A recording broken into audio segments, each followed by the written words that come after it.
Hey folks, spring has sprung, and about twice a year I like to come out into the woods, test out my ham radio equipment. So let's get to it. Back in 2020, when the entire world was shut down due to the pandemic, my life slowed enough for me to reflect on things I've never completed. Becoming a licensed ham radio operator was one of them. So I bought the book and started studying. Due to the current state of the world at the time, exams were made available online. On October 6, 2020, I was officially a licensed ham radio technician. You're probably wondering, with the world of mobile phones and the internet, why even bother? For me, it's about being prepared. Throughout history, radio communication has been pivotal in turning any misfortune. And you can never know when the next apocalypse is going to happen. Just kidding. Since I'm only at the first level of 3 license levels, I'm restricted to shorter range frequencies. Most handheld transmitters like these are 5 watts, so the range can be up to 5 miles with a standard whip. Add an antenna like this, and you can go further. I have a mobile base station at home of 50 watts that can really push the range further out. I can tell you, this hobby is not cheap, but you can purchase an inexpensive HT like I did to get started. The ham community is very robust. Many operators, such as individuals, universities, hospitals, volunteer emergency groups, or even weather groups, they stand up and maintain antennas as repeaters. These repeaters can connect to other repeaters to form a network which spans for hundreds of miles. This repeater I'm connecting to, for example, is about 20 miles away. It's also connected to other repeaters, one of which is in a different state. So I can literally speak to someone hundreds of miles away just through my local repeater using this little tiny 5-watt transmitter. If there's ever a disaster which affects the repeater system, we can always fall back and use the relay method to get messages across long distances. Basically, passing a message from one individual operator to the next.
W9CWA repeater.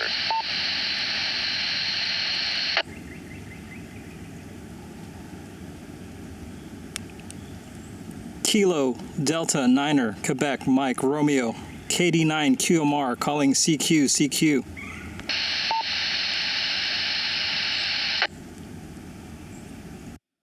What we've talked about here is just scratching the surface of ham radio communication and really meant to bring awareness to the community. I put some links in the description for more information if you're interested. It's important to be licensed to transmit on these frequencies. Practicing without the proper knowledge or training can interfere with other legal systems licensed to use these frequencies. Not to mention, it's against the law. Just remember, as a licensed ham operator, you are never alone. If you enjoyed this video, please smash that like button. If you want to see more content like this, please consider subscribing. Thank you so much for watching, and have a good burn.